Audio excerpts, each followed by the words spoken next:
হারামখোররা অনেক চকচকা life lead করে, আমরা দেখে মনে করি কত সুখে আছে, কিন্তু ও জানে ও নিজে একটা চোর। জানে কি জানে না? এটারে বলে অপরাধ বোধের অদৃশ্য দাহন। ভেতর থেকে জ্বালা পোড়া আছে, উপর দিয়ে হাসে ফিটফাট, ভেতরে কিন্তু সদরঘাট। কারণ সে জানে সে কি, সে দুর্নীতিবাজ, চোর, সে ডাকাত, সে খুনি, সে মানুষের রক্তচোষা, সে হারাম খাইছে, এটা সে জানে। আমরা বাইরে থেকে দেখে মনে করি অনেক সুখে আছে, সে জানে তার মনে কত অস্থিরতা, পেরেশানি। আর যদি হালাল উপার্জন করেন কি লাভ হবে জানেন? সব বাদ দেন, নগদ লাভ হবে কি? আপনার হয়তো অনেক বড় বিল্ডিং নাও হইতে পারে, আবার অনেকে হালাল করেও বিল্ডিং হয়, গাড়ি বাড়ি হয়, আল্লাহ তাদেরকে দেয়, ব্যবসা বাণিজ্য করে হালাল পথেও মানুষ পয়সা আলা হয়। পয়সা আলা হয় কিন্তু আবার দোষের না, ভুল বুঝেন না। আল্লাহ একজনকে হালাল টাকা দিছে, হালাল টাকা কোটি কোটি টাকা হয়ে গেল, হইতে পারে কি পারে না? পারে, কিন্তু এটা কঠিন।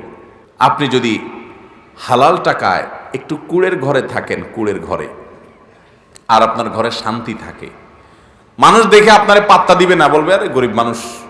ওই যে দেখেন না, কোন এক বেটা আছে অনলাইনে শুধু গালি দেয়, তোরা গরিব মানুষ। তো এলাকা মানুষ আপনাকে এরকম গালি দিবে, বলবে বেটা তুই গরিব মানুষ।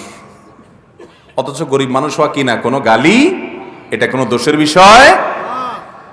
যে গরিব হালাল চলতে গিয়া গরিব হইছে, এই গরিব ওই হারামখোর ধনীদের চাইতে হাজার লক্ষ কোটি গুণ উত্তম।